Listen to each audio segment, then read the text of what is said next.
अब याह्या आफरीदी साहब के लिए चीफ जस्टिस ऑफ पाकिस्तान, वो अभी भी चीफ जस्टिस ऑफ पाकिस्तान हैं, ये एक अलग आज नया ट्विस्ट सामने आया है। तो उनके लिए अच्छी खबर नहीं है। वो अपने ब्रदर जजेस को, जो बाकी जजेस हैं, क्योंकि आज एक और जज है सलाउद्दीन पंवर साहब, उन्होंने भी 27वीं तरमीम के खिलाफ खत लिखा है। कराची बार ने, सिंध बार ने, सिंध हाई कोर्ट बार ने, वहाँ पे बड़ी रिजर्वेशंस हैं, मुख्तलिफ बार्स में बड़ी रिजर्वेशंस हैं। तो how does he control his brother जजेस, या वो कैसे एक यूनिटी पैदा करके रखेंगे और कैसे एक एफिशिएंट जुडिशरी बरकरार रहती है, ये मेरे ख्याल से उनके लिए बहुत बड़ा चैलेंज होगा। बहरहाल आज हुआ ये है कि जो अभी अमेंडमेंट थी उसको आपको पता है कि दोबारा नेशनल असेंबली में कुछ तब्दीलियां की गई, कुछ नुकात और ऐड किए गए और सेनेट से आज दोबारा उसको पास किया गया है। तो पहले ये कहा जा रहा था कि अब चीफ जस्टिस ऑफ पाकिस्तान का ओहदा नहीं होगा, अब सुप्रीम कोर्ट के जज होंगे, चीफ जस्टिस होंगे, चीफ जस्टिस सुप्रीम कोर्ट यानी कि याह्या आफरीदी, और चीफ जस्टिस आईनी अदालत यानी chief justice federal constitution court, ये दो चीफ जस्टिस होंगे। चीफ जस्टिस ऑफ पाकिस्तान कोई नहीं होगा। लेकिन अब ये इसमें स्लाइट एक अमेंडमेंट कर दी गई है जिसमें याह्या आफरीदी के हवाले से ये लिखा गया, नाम उनका नहीं, लेकिन कहा गया कि जो इनकम्बेंट चीफ जस्टिस हैं सुप्रीम कोर्ट के, उनको चीफ जस्टिस ऑफ पाकिस्तान ही कहा जाएगा।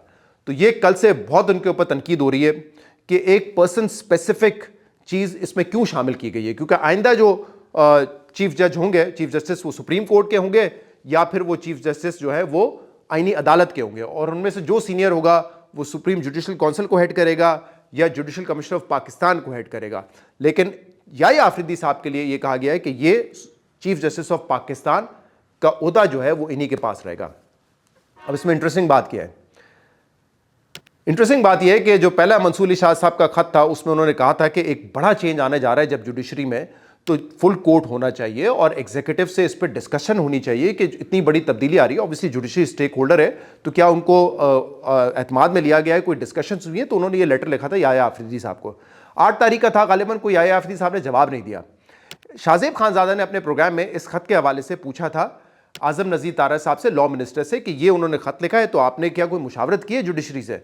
तो आजम नज़ीर तारा साहब ने कहा कि नहीं, अगर हम जजेस से मुशावरत करेंगे तो ये जो उनका ओथ है वो उसकी खिलाफवर्जी हो जाएगा, उनके कोड ऑफ कंडक्ट की खिलाफवर्जी हो जाएगी। हम कैसे पूछ सकते हैं कि जजेस कैसे उनसे मशवरा कर सकते हैं, क्योंकि ये तो पार्लियामेंट का काम है कानून साजी करना, तो लिहाजा जजेस से कोई मुशावरत नहीं हो सकती। लेकिन कल शहबाज शरीफ साहब वजीर आजम पाकिस्तान जब तकरीर कर रहे थे कौमी असम्बली में, जब ये वहाँ से अमेंडमेंट पास हो रही थी, तो उन्होंने ख़ास तौर पर शुक्रिया अदा किया chief justice of Pakistan Yahya Afridi का कि आपने भरपूर मावनत की है 27वीं तरमीम में, भरपूर मावनत की आपने 27वीं तरमीम में। अब प्राइम मिनिस्टर उनको खराज तहसीन पेश कर रहे हैं, उनका शुक्रिया अदा कर रहे हैं, और लॉ मिनिस्टर कह रहे हैं कि जजेस से बात करने का मतलब है कि उनके कोड ऑफ कंडक्ट की खिलाफवर्जी हो जाएगी। तो क्या वजीर आजम साहब जब शुक्रिया कर रहे हैं और मावनत की है, तो याह्या आफरीदी साहब ने क्या बकौले आजम नज़ीर तारर खिलाफ वर्जी कर दी अपने कोड ऑफ कंडक्ट की, उन्होंने वायलेशन की है उसकी? ये जवाब वो दे दें।